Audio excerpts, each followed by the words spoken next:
నమస్కారం. కార్తీక పురాణం 13వ రోజు పారాయణలోకి వచ్చాం. రోజు 13 అయినా ఈరోజు చతుర్దశి. ఈ 13వ రోజున అంటే రోజు నియమం ప్రకారం సాలగ్రామ దానం చేస్తే మంచిదట. చతుర్దశి నాడు పరిమళ ద్రవ్యాలు అలాంటివి దానం చేయొచ్చు. ఏది కుదిరితే అది చేసుకోవచ్చు. అయితే మనం పారాయణలోకి వస్తే వశిష్ఠ మహాముని ఇలా చెప్తున్నారు. జనక రాజర్షి, కార్తీక మాసంలో చేయదగిన ధర్మాలను చెప్తాను విను. స్వచ్ఛమైన మనస్తోటి వినాలి. అదెందుకు ఇదెందుకు అని కుశంకలు పడకూడదన్నమాట. ఏది అవకాశం ఉంటే అది చేసుకోవచ్చు.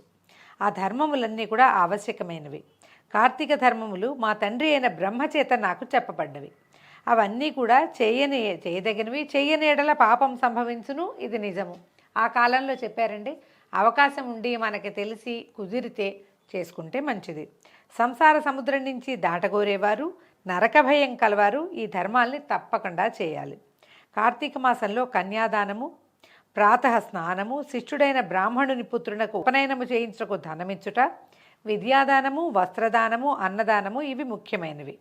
కార్తీక మాసమందు ద్రవ్యహీనుడైన బ్రాహ్మణ పుత్రునకు ఉపనయనము చేయించి దక్షిణనిచ్చిన ఎడల అనేక జన్మాల్లోని పాపాలు నశిస్తాయి. ఎవరైనా ఉపనయనం చేసుకుంటూ ఉంటే వాళ్ళకి అవసరమైన డబ్బులు ఇవ్వటం. ఈ కన్యాదానం చేయటము అంటే మనమే మా అమ్మాయిలకి కన్యాదానం ప్రతి సంవత్సరం ఎట్లా చేస్తాము?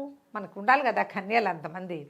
ఎవరైనా వివాహం చేయడాన్ని సంకల్పించినప్పుడు దానికి తగిన ద్రవ్యాన్ని ఇచ్చినా కూడా కన్యాదాన ఫలితం లభిస్తుందట. తన ద్రవ్యం ఇచ్చి మన సొంత డబ్బు ఇచ్చి ఉపనయనం చేయించినప్పుడు ఆ బ్రాహ్మణ వటువుతోటి చేయబడినటువంటి గాయత్రి జప ఫలితం వల్ల మనకి పంచమహాపాతకాలు భస్మం అవుతాయి. మనం ఎవరికైతే డబ్బు ఇచ్చి ఉపనయనం చేసామో వాళ్ళ వల్ల మనకి పంచమహాపాతకాలు పోతాయట.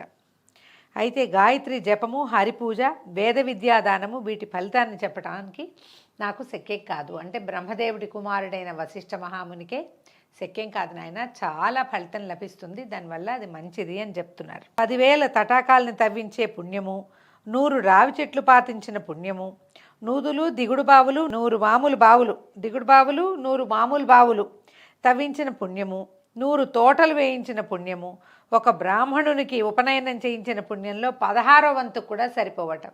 అవన్నీ చేస్తేనే దేశక్షేమం కోసం ప్రజలందరికీ ఉపయోగపడేవి కదా. వాటికంటే కూడా ఉపనయనం చేయిస్తే ఎక్కువ ఫలితం లభిస్తుందట. కార్తీక మాసమందు ఉపనయన దానం చేసిన తర్వాత మాఘమునందు కానీ వైశాఖమునందు కానీ ఉపనయనం చేయించవలను. ఇది ప్రధానంగా మన ఉపనయనానికి కార్తీకంలో పెట్టుకోవాలని నేను చెప్తున్నారు. కానీ మన లెక్క ప్రకారము ఈ దానం అంటే ఇప్పుడు చేయాలి. ఇప్పుడు ఉపనయనం కుదరదు. ఎందుకంటే మనకి ఉత్తరాయణంలోనే ఉపనయనాలు చేస్తారు.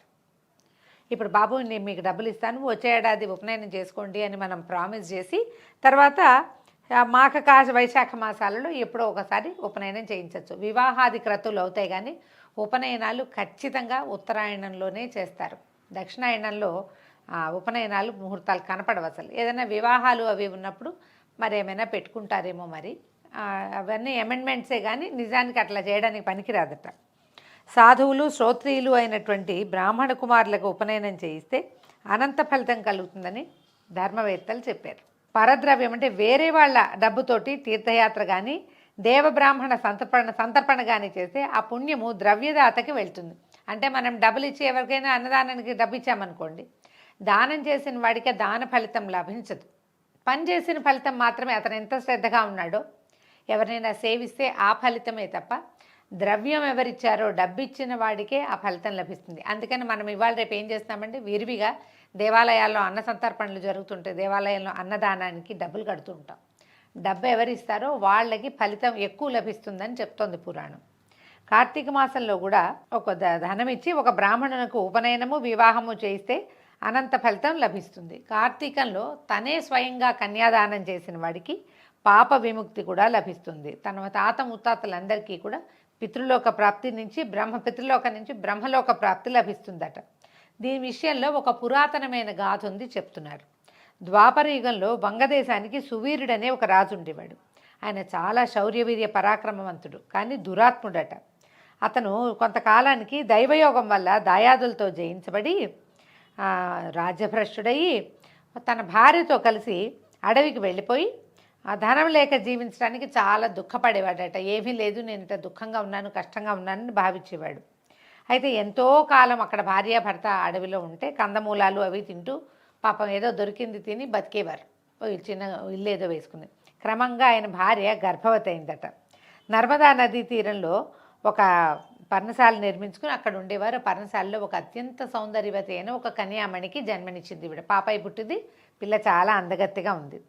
రాజు అరణ్య నివాసము, ఈ వన్యాహారము అంటే అడవిలో దొరికే భోజనము, సంతానము, పిల్లకి పోషణకి ఏ ధనము లేకపోవటం వల్ల చాలా దుఃఖంగా ఉండేదట ఆయనకి. పురాకృత పాపం, నేను ఎప్పుడు ఇంత పాపం చేశాను, ఇటు అయిపోయింది అట్లా అయిపోయింది అని దుఃఖించేవాడు. పిల్ల మాత్రం అందగతే చక్కగా దినదిన ప్రవర్ధమానంగా పాప ఎదుగుతుంటే పిల్ల ఎంత సౌందర్యవతో తెలుస్తూ ఉండేది. ఆ అడవిలో వెళ్ళేటువంటి మునులు ఋషులు అందరూ నేత్రానందంగా అబ్బా పిల్ల ఎంత చక్కటి పిల్లోయ్, చందమామ లాంటి కూతురు పుట్టింది నీకని అనేవారు. కొంతకాలానికి పాపాయికి ఒక 8 సంవత్సరాల వయసు వచ్చింది. అయితే చూడ్డానికి చక్కగా ఉండేసరికల్లా ఒక మునికుమారుడు ఆ ప్రాంతానికి వచ్చి ఈ సువీరుడిని అడిగాడు, అయ్యా మీ అమ్మాయిని నాకు ఇచ్చి పెళ్లి చేయండి అని. అష్టపశ్చాత్ భవేత్ కన్య అనేవారండి. ఇప్పుడు మనం చెప్పుకోవట్లేదు, కానీ 8 సంవత్సరాలు వస్తే అమ్మాయికి వివాహం చేయాలనేవారు. 8 ఏళ్ళకి పెళ్లి చేయంగానే భర్తతో కాపురానికి పంపించేవాళ్ళు కాదు, మన ఇళ్లలోనే ఉంచుకుని పిల్లలు కాపురానికి యోగ్యమైన వయసు వచ్చేదాకా ఇంటి దగ్గర అట్ట పెట్టుకుని తర్వాత పంపేవాళ్ళు. ఆ కాలంలో అట్లాగే జరిగేదండి. అయితే ఈ మునికుమారుడు పిల్లవాడిని మాకిచ్చి పెళ్లి చేయమనగానే, అయ్యా నేను దరిద్రుణ్ణి, నా దగ్గర ఏమీ లేదు, రాజభ్రష్టుణ్ణి అయిపోయాను, నువ్వు నేను కోరినంత ధనం ఇస్తే నా పిల్లని నీకు ఇస్తానన్నట్ట. సరే, ఇక ఈ మాట విన్నటువంటి మునికుమారుడు ఆ అమ్మాయి మీద ఉన్న కోరికతోటి, పిల్ల ఇప్పుడే ఇంత అందంగా ఉంది, పెద్దదైతే ఇంకా సౌందర్యవతిగా ఉంటుంది, అమ్మాయి సౌందర్యం మీద ఆసక్తితోటి ఈయన ఏం చేశాడు, నేను తపస్సు చేసి సంపాదించి చాలా ధనాన్ని నీకు ఇస్తాను, దాంతో నీ రాజ్యంలో ఉండే సుఖాలన్నీ పొందగలవని చెప్పి వెళ్ళాడు. వెళ్ళిన తర్వాత సరే రాజు కూడా ఒప్పుకున్నాడు. ఈ మునికుమారుడు నర్మదా నదీ తీరంలోనే పెద్దగా తపస్సు చేసి శివుణ్ణి ప్రార్థించి బోల్డంత ధనాన్ని సంపాదించి ఆ ధనాన్ని రాజుకి ఇచ్చాడట. రాజు ఆ ధనం అంతా తీసుకుని ఎంతో సంతోషించి గృహస్థ ధర్మం ప్రకారం ఎట్లా చెప్పారో అట్లా చక్కగా కన్యాదానం చేసి అడవిలోనే పెళ్లి చేశాడు. ఆ కన్య కూడా ఏమైంది, క్రమంగా తండ్రి భర్తను చేరింది, భర్త తీసుకుపోయాడు అమ్మాయిని. ఈ రాజుగారు ఈ కన్యా విక్రయ ధనంతో కూతుర్ని అమ్మేసిన డబ్బులతోటి హాయిగా సంతోషంగా ఉండేవాడు. తర్వాత కొంతకాలానికి రాజుగారి భార్యకి మళ్ళీ ఇంకొక కూతురు పుట్టిందట. ఈయనేమనుకున్నాడు, పెద్ద పిల్ల పుట్టినప్పుడు బోల్డు డబ్బు వచ్చింది, ఈ అడవిలో కష్టాలు ఏమీ లేకుండా సమీప గ్రామం నుంచి ద్రవ్యం తెచ్చుకుని హాయిగా ఉన్నాను, ఇల్లు వాకిళ్ళు అన్నీ ఏర్పాటు చేసుకున్నా, ఈ రెండో పిల్లకు కూడా అట్లాగే ఆ పిల్ల ఇంత చక్కగా ఉంటుంది, పెద్ద అమ్మాయి బాగుంది, రెండో అమ్మాయి కూడా ఇంచుమించుగా బాగానే ఉంటుంది, ఈ పిల్లని కూడా నేను ఇలాగే కన్యా విక్రయం చేసి, మనం కన్యాశుల్కం అని ఒక దురాచారం ఉండేది భారతదేశంలో ఇదివరకు, మన వైపు కూడా ఉంది, అలాంటి ఆచారంతో ఈ రెండో పిల్లకు కూడా పెళ్లి చేసి హాయిగా ఉందామని భావించాడు. అయితే ఏమైంది, ఒకరోజు ఒక యతీశ్వరుడు స్నానార్థం నర్మదా నదికి వచ్చి ఈ పర్ణశాలలో ఉన్నటువంటి రాజుని రాణిని వాళ్ళ అమ్మాయిని చూశాడట. చూసి కౌండిని గోత్రికుడైన ఆ యతీశ్వరుడు, అబ్బాయి నువ్వు ఎవరివి, ఈ అరణ్యంలో ఎందుకున్నావు, ఏమిటి, చూస్తే మహారాజు లక్షణాలు కనపడుతున్నాయి, క్షత్రియోచితంగా కనపడుతున్నావని అడిగాడు.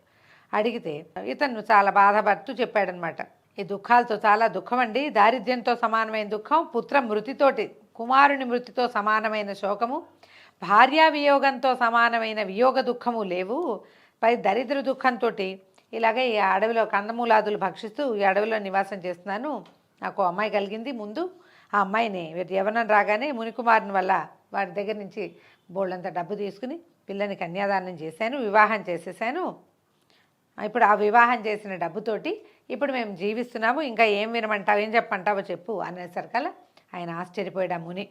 అయ్యో ఎంత పని చేసావు, తెలుగు తక్కువ వాడివి నువ్వు, మూఢుడిలాగా ఒక దుష్కార్యం చేసేసావు, కన్యాద్రవ్యంతో జీవించేవాడు యమలోకంలో అసిపత్రం అనే నరకంలో నివసిస్తాడు. ఈ అసిపత్రం అంటే విపరీతంగా ముళ్ళ చెట్లు ఉంటాయటండి, చెట్టుకి ముళ్ళు కాదు, పత్రాలకి ఆకులకు కూడా ముళ్ళు ఉంటాయి, ఆ అసిపత్ర వనం అనేటువంటి నరకం లభిస్తుంది, అసలు చాలా తప్పు.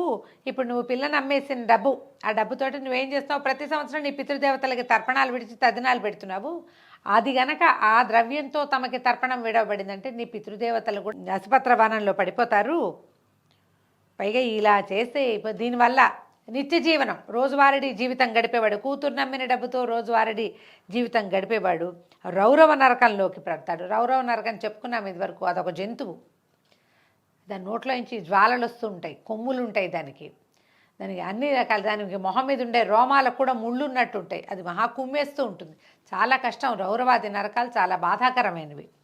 అయితే ఈ సమస్తమైన పాపాలకి ప్రాయశ్చిత్తం చెప్పారు, కానీ ఈ కన్యా విక్రయ పాపానికి మాత్రం ఏ ప్రాయశ్చిత్తం చెప్పలేదు నాయన. కనీసం ఈ కార్తీకంలో శుక్లపక్షంలో, రేపు రాబోతోంది కార్తీక మాసము, శుక్లపక్షంలో రెండో కూతురికి బంగారాభరణాలతో అలంకరించి కన్యాదానం ఇచ్చి వివాహం చేయి నాయన. ఇది మాత్రం చాలా పొరపాటు, ఇలా నువ్వు చేయాల్సింది కాదు. కార్తీకంలో విద్యాతేజశీలయుక్తుడైన వరుడికి కన్యాదానం చేసినవాడు గంగాది సమస్త తీర్థములందు స్నానదానాలు చేసేవాడు పొందే ఫలితాన్ని, యథోక్త దక్షిణాయుతంగా అశ్వమేధాది యాగాలు చేసినవాడు పొందే ఫలితాన్ని పొందుతాడు నాయన అని చెప్పేసరికల్లా అతనికి రాజుగారికి కోపం వచ్చిందట. నీచుడుగా ధనాశతోట అన్నాడు, ఇదేం మాట, పుత్రధారాదులంటే భార్యా పిల్లలు, గృహము ఇల్లు వాకిళ్ళు అవి వస్త్రాలు అలంకారాలు ఉన్నందుకు దేహాన్ని సుఖపెట్టి భోగించాలి. ధర్మం ఏమిటి, పుణ్యలోకం ఏమిటి, దానం ఏమిటి, ఫలితం ఏమిటి, ఎలాగైనా ధనాన్ని సంపాదించి హాయిగా ఉండటమే ముఖ్యము. నా రెండో కూతుర్ని కూడా ద్రవ్యం ఇచ్చేవాడికే, నాకెవడు డబ్బు ఇస్తాడో వాడికే ఇచ్చి ఆ ద్రవ్యంతో హాయిగా ఉంటాను, నీకెందుకు, నీ దారి నువ్వు పొమ్మని కేకలేశాడు. ఈ అక్కడున్న మునిగారు ఏమనుకున్నాడు, సరే స్నానార్థం వెళ్ళిపోయాడు, నర్మదా నదికి వెళ్ళిపోయాడు. కొంతకాలం తర్వాత ఈ పిల్ల ఇంకొంచెం పెద్దదయ్యేసరికల్లా ఈ అరణ్యంలో సువీరుడు మరణించాడు. ఈ ఇద్దరు కుమార్తెల తండ్రి మరణించేసరికి యమదూతలు పాశాలతో వచ్చి రాజును కట్టి యమలోకాన్ని తీసుకుపోయారు. అక్కడ యముడు వాడిని చూసి కళ్ళెర చేసి అనేక నరకాలయందు యమయాతలను పెట్టిన తర్వాత అసిపత్ర వనమునందు రాజు పితరులని కూడా వాళ్ళ తాతని ముత్తాతని తండ్రిని అందరినీ అందులో పడేశారు. అసిపత్రం అంటే ఇక కత్తులే ఆకులుగా గల వృక్షాలతో కూడిన చిక్కని వనం, కదిలితే కత్తులు తెగి గుచ్చుకుపోతూ ఉంటాయన్నమాట. ఈ సువీరుని వంశమందు శృతకీర్తి అనేవాడు సమస్త ధర్మాలను ఆచరించి 100 యజ్ఞాలు చేసి అత్యంత ధర్మపరుడుగా రాజ్యపాలన చేశాడు. స్వర్గానికి పోయి ఇంద్రాదుల్లో సేవించబడుతున్నట్ట. ఎప్పుడైతే ఈ శృతకీర్తి ఈ సువీరుడు ఇక్కడికి వచ్చాడో, ఈయన పాపశేషం చేత, సువీరుని పాపశేషం చేత స్వర్గం నుంచి తాను కూడా నరకంలో పడిపోయాడు, యమయాతనలు పొందుతున్నట్ట. ఒకనాడు అడిగాడు ఆ యమపట్టులు, ఇదేమన్యాయము, మహాపుణ్యం చేసిన నన్ను యమలోకంలో ఎందుకు ఉంచారయ్యా, ఇంతకుముందు నేను స్వర్గంలో ఉన్నా, అక్కడి నుంచి నన్ను ఇక్కడికి ఎందుకు తీసుకొచ్చారు అని అడిగేసరికల్లా, పైగా నాకు నరకం రావటం ఏంటి, నేను ఎందరో చెప్పిన ఋషీశ్వర్లు మునీశ్వర్లు గురువులు ధర్మప్రభువులు చెప్పిన మాటలన్నీ విన్నాను, ప్రతిదీ ధర్మంగానే ఆచరించా, నా వల్ల ఏ పొరపాటు లేదు, ప్రతి ధర్మకార్యము భగవంతునికే సమర్పించాను, నన్ను ఎందుకు తీసుకొచ్చారు అని అడిగేసరికల్లా ఏముడు ఏం చెప్పాడంటే, నీవన్నమాట నిజమే, కానీ నీ వంశస్థుడు ఒకడు సువీరుడు అన్నవాడు దురాచారుడై కన్యాద్రవ్యంతో జీవించాడు, ఆ పాపం చేత వాని పితరులైన మీరు కూడా స్వర్గస్థులై కూడా నరకంలోకి పడవలసి వచ్చింది. తర్వాత ఇంకేముంది, ఇక్కడి నుంచి నానా దుష్ట యోనులు ఎందు జన్మిస్తారు, ఇక్కడ ఏర్పరచబడిన సమయం అయిపోయిన తర్వాత వాళ్ళు అతను కింద పుడతాడు, మీరు కూడా నానా యోనులు ఎందు జన్మించవలసిందే అని చెప్పి ఏం చెప్పాడంటే, శృతకీర్తి విను, సువీరుడికి ఇంకో కుమార్తె, నర్మదా నదీ తీరంలో ఉన్న పర్ణశాలలో తల్లి దగ్గరుంది, దానికి ఇంకా వివాహం కాలేదు. నువ్వు నా ప్రసాదం వల్ల ఈ దేహంతో అక్కడికి వెళ్ళి అక్కడున్న మున్లతో ఈ మాటని చెప్పి కార్తీక మాసంలో ఆ కన్యను యోగ్యుడైన వరుణికిచ్చి కన్యాదానం చేయము. కార్తీక మాసమందు సర్వాలంకారయుక్తురాలైన కన్యను వరుణికిచ్చువాడు లోకాధిపతి అవుతాడు. శాస్త్ర ప్రకారము కన్యాదానము బహుప్రశస్తం. అట్లా కన్యాదానం చేయటకు కన్యాసంతానం లేనివాడు ఒక్క బ్రాహ్మణునికి ధనమిచ్చిన ఎడల ధనదాతయును లోకాధిపతియు అవుతాడు. కన్యలు లేనివాడు 2 పాడి ఆవులను ఎవరికైనా దానం చేస్తే ఇచ్చి కన్యకను తీసుకొని వరుణికిచ్చి వివాహం చేసిన ఎడల కూడా కన్యాదాన ఫలితం పొందుతారు. మామూలుగా మనకి కజిన్స్కి ఎవరికైనా కుదరకపోతే బాబాయిలో మేనమామలో కన్యాదానం చేస్తారు కదా, మనము ఆ కన్య బదులట 2 పాడి ఆవులు ఇచ్చేవారు, పురాణంలో అట్లా చెప్తున్నారనమాట. కాబట్టి నువ్వు శీఘ్రంగా వెళ్ళి బ్రాహ్మణులకు మూల్యం ఇవ్వు, దాని చేత నీ పితరులందరూ తృప్తి పొంది నిత్యము సంతోషిస్తారు అనగానే ఈ శృతకీర్తి యముడి మాట విని యముడికి ఒక నమస్కారం చేసి నర్మదా నదీ తీరంలో ఉన్నటువంటి ఈ సువీరుని యొక్క చిన్న కుమార్తెకి సువర్ణాభరణాలు అవి పెట్టి చక్కగా సాలంకృత కన్యాదానం చేశాడనమాట. కార్తీక పక్షంలో ఈశ్వర ప్రీతిగా విద్యుక్తంగా కన్యాదానం చేశాడు. ఆ పుణ్యమహిమ చేత సువీరుడు యమపాశం నుంచి యశుపత్రవానం నుంచి విముక్తుడై స్వర్గానికి పోయి సుఖంగా ఉన్నాడు. తర్వాత ఏం చేశాడు, శృతకీర్తి 10 మంది బ్రాహ్మణ బ్రహ్మచారులకు కన్యామూల్యాన్ని ఇచ్చాడు. ఈ డబ్బుని దానం చేసేసాడనమాట. దాని చేత వాళ్ళ పితరులందరూ విగత పాపలై స్వర్గానికి పోయారు. తను కూడా యథాగతంగా, అంటే ముందు స్వర్గం నుంచే కదా తిరిగి వచ్చాడు, అక్కడికి వెళ్ళిపోయాడు. కాబట్టి కార్తీక మాసమందు కన్యాదానం ఆచరించేవాడు విగత పాపుడు అవుతాడు, ఇందులో సందేహం లేదు. కన్యామూల్యం ఇవ్వలేని వాళ్ళు మాటతోనైనా వివాహానికి సహాయం చేసినా కూడా వాళ్ళకి పుణ్యం లభిస్తుంది. మనమేం డబ్బు ఇవ్వలేము, కానీ ఒక పెళ్లి కుదురుస్తాం, ఒక పిల్లకి ఇవ్వ మంచి సంబంధం అని చెప్తాం కదా, ఆ మాట చెప్పి వివాహానికి కారణమైన వాడికి కూడా పుణ్యం లభిస్తుందట. కార్తీక మాసంలో కార్తీక వ్రతాన్ని ఆచరించేవాడు హరిసాయుధ్యానికి పోతాడు, ఇది నిజము. ఒకవేళ నా మాట నమ్ము ఈ ప్రకారంగా కార్తీక వ్రతం ఆచరించలేని వాళ్ళు రౌరవాది నరకాలు పొందుతారని వశిష్ఠ మహాముని జనక రాజర్షికి చెప్తున్నారు.